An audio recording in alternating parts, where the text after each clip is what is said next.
Welcome back to the Benefits Blake channel. This is part 2 of 3 on firing your benefits broker.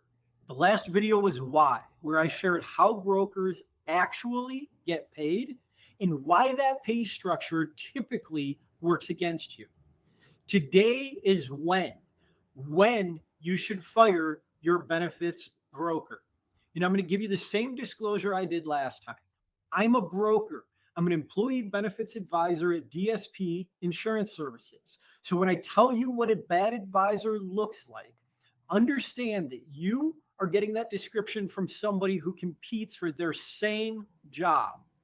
Please judge my recommendations on whether or not you find them credible and accurate, not whether I'm neutral, because I am not neutral. So here's what we're covering today. First, the single most important distinction in this whole conversation, the difference between a bad year and a bad advisor. Then we're going to go through the red flags, and I'm going to group them because some of them are minor and some of them you mean that you need to fire your broker immediately. Then we're going to talk about the trigger events, the specific things that happen that should make you start looking for a new advisor pretty quickly. Next, we'll talk about how long you actually give somebody to fix their model, solution, service, whatever it is that's broken, if it's not ideal today. And then the part that almost nobody plans, which is when, at what stage of the calendar or plan year should you actually make the move so that you don't waste a renewal cycle. Let's start here because if you get this wrong, you're going to fire the wrong person. A bad renewal year is not evidence of a bad broker. Sometimes you just have a terrible claims year. Sometimes your demographic shifts substantially. Sometimes you get 2 catastrophic claimants inside 12 months, and your carrier comes back with a 30 or 40% increase. And there's not a human being alive who's going to negotiate that down below 20. It's not insurance malpractice, it's risk. Unfortunately, the risk has grown pretty quickly over the last decade. So the question is not, did I get a bad number? The question you should be asking is, did my advisor see it coming? Did they tell me early? Did they bring me options? It's not just about the outcome. The process, arguably, matters even more. I've watched good advisors deliver awful renewals and keep the client for another decade because the client got a heads up in July. They understood exactly why, and they had modeled 3 alternatives in front of them before the renewal ever showed up in October. And I've watched perfectly fine renewals, on the other hand, lose the relationship. The employer found out late, maybe early November, and they felt like the advisor just didn't care. Bad news early is service.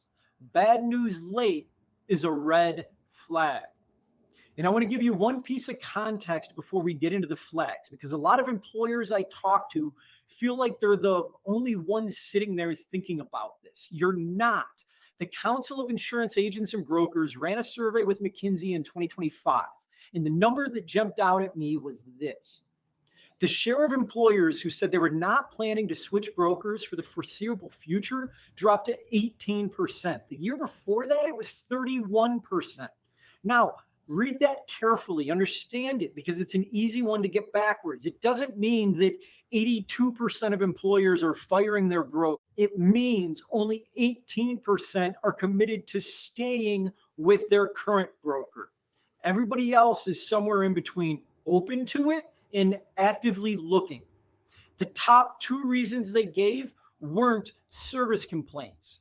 It was wanting access to a broader range of solutions and not getting proactive help managing cost. Both of those are strategy.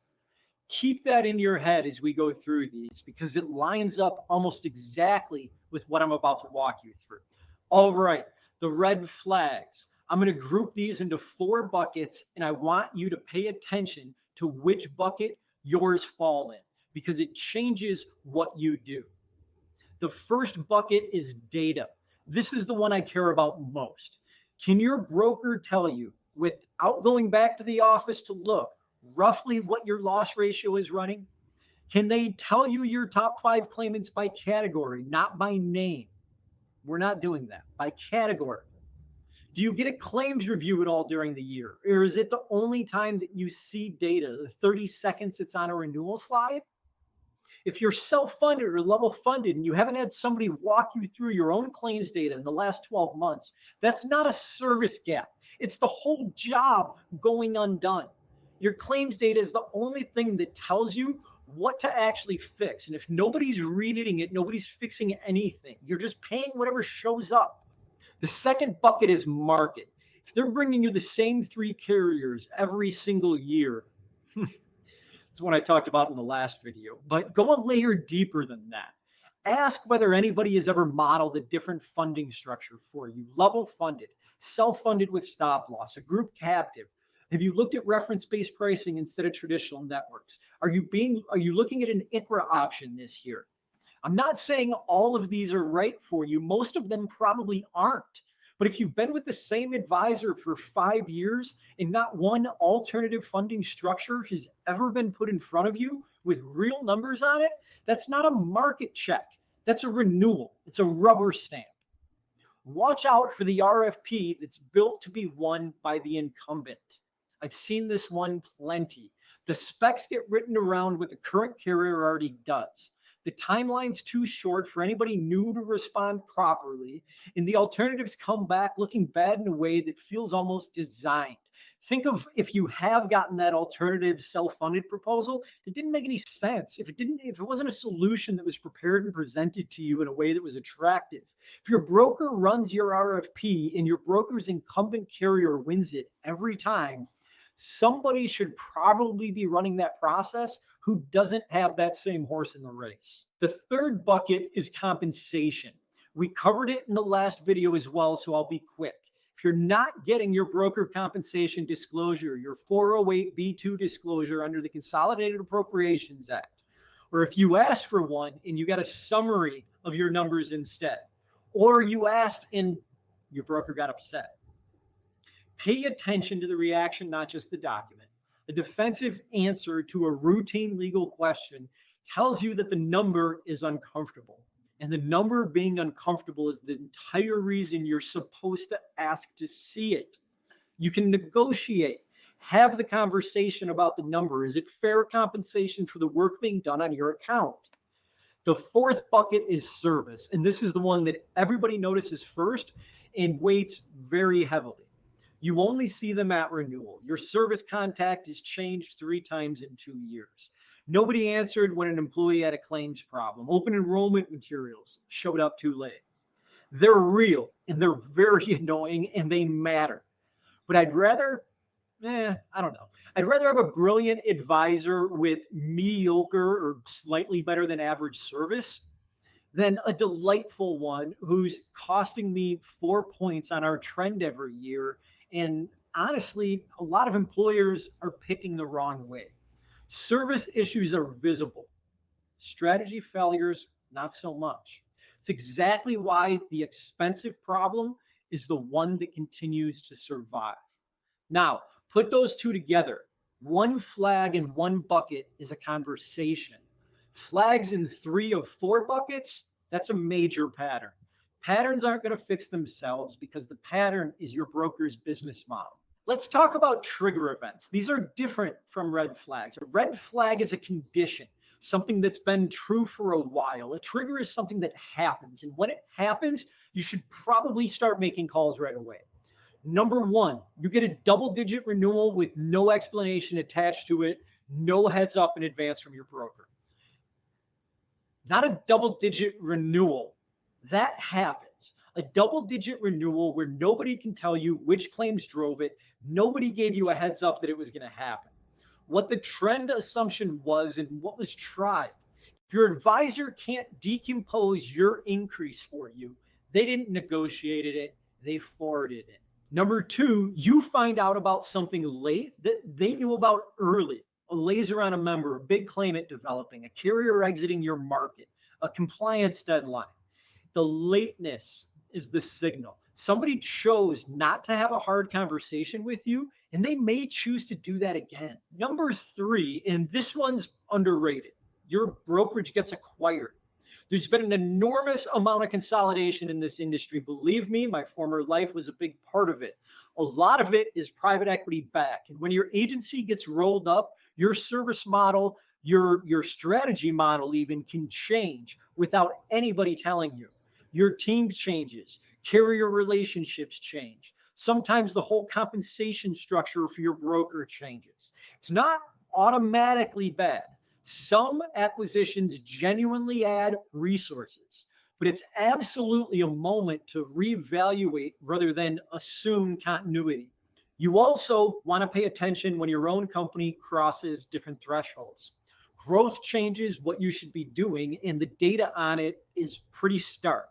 Kaiser Family Foundation's 2025 survey found that about 80% of covered workers in employers with 200 or more employees are in a self-funded health plan. Under 200, it's about 27%. So there's a line in there somewhere. And when your company walks across it, the whole conversation should switch in terms of how you're managing your insurance, how you're managing your benefits program. An employer at 60 lives, an employer at 250 shouldn't be running the same playbook. And if you crossed that line and nobody's brought you a new strategy, nobody's paying attention to your company. They're just servicing an account. It's the same thing after an acquisition on your side or a big location opening or a workforce shift. Any material change in your population is a moment where the plan should be revisited. And if the only thing that changed was the census file, that's still a trigger. And then there's compliance, a late 5500, a missing summary plan document. No one's ever mentioned gag clause attestations to you, no compensation disclosure.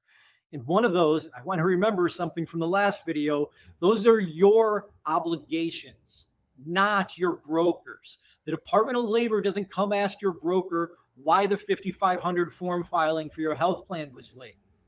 They're going to ask you.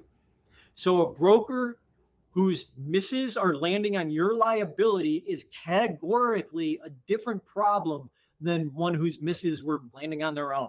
So say you're sitting here recognizing a few of these. How long do you give somebody to fix it? My honest answer, 1 cycle maximum. And I mean a very specific thing by that. Go to your broker and you ask for 3 things in writing. You want your compensation disclosure with all the dollar figures, a claims review with your actual data, walked through by somebody who can answer questions about it, in one modeled alternative funding structure with real numbers put in front of you, not a theoretical conversation about how self-funding is interesting. Give them a deadline that's reasonable.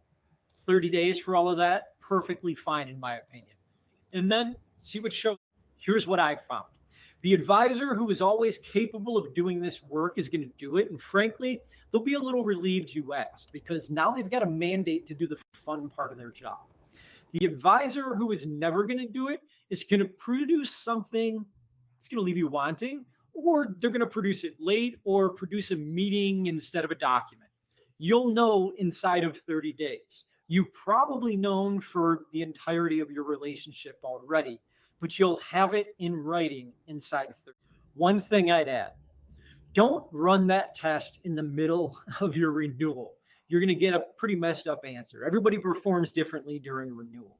Run it during a quiet time of the year for yourself. How somebody treats you in March tells you a little bit more than how they treat you in November. Okay, last piece, and this is the actual when that most people get wrong. Let's say you've decided you're making a change. When do you make it? Most employers wait for a renewal. That's the instinct. It feels tight, except it's usually the wrong call. Because by the time your renewal shows up, the work that determines your renewal is already mostly over. Think about a January 1st plan year. Your renewal number shows up in early October. But the marketing of your plan, the carrier submissions, the stop loss shopping, alternative funding modeling, the ICRA options, all of that had to happen in the mid to late fall, early fall. In August, in September, it needs to be queued up so that it can be prepared and presented to you in October. If you bring in a new advisor in November for a January 1st effective date, they can't fix your January 1st renewal. Nobody can. There's no time left. All they can do is receive the number the old broker generated from your carrier and try to make the best of it. Maybe they can negotiate. Maybe they can find you one option. Can you comfortably change brokers, change carriers, scrap your network, your administrator, maybe find a new stop loss carrier, utilization management, utilization review vendor, and pharmacy benefit manager within a few weeks? I don't know. It seems like a stretch to me. And you do not have to wait for open enrollment. It's the myth I hear the most. You can execute a broker of record change essentially anytime throughout the year. Mid-year is fine and generally preferred from advisors like myself. Most of us on the receiving end actually want that because we get to do a full year of work before we get into your renewal, before we get an opportunity to understand your culture, understand your executive team and what they're aiming to accomplish, how your teams respond to different issues that take place throughout the year related to their healthcare. We can get through that and not just instantly be judged on a renewal number that's released. Instead of heralding someone else's work in their renewal, we get to own a bit of the outcome. Now, if you're already sitting here in November staring down a bad renewal, don't force a rush transition just to feel like you did something. You've got two reasonable options. You can either move now with clear expectations that this year's number is what it is and the new advisor is really being hired to tackle things 12 months from now. Or you can ride out the renewal and make the change in January with a huge runway available to you for your new advisor to work. Both of those are defensible options. What's not defensible is doing it in a panic in week 3 of December and expecting a miracle. So that's when a bad year isn't a bad advisor, but a pattern across data, market, compensation, and service or timing is. Trigger events mean you probably need to start immediately. Give them one cycle, 3 specific asks, and move 4 to 6 months ahead of your renewal, not at it. Our next video is how, the actual broker of record process, what documents to gather before you sign anything, what the transition really looks like, and what to demand from whoever comes next. For more content like this, subscribe here on YouTube or check us out at benefitsblake.com.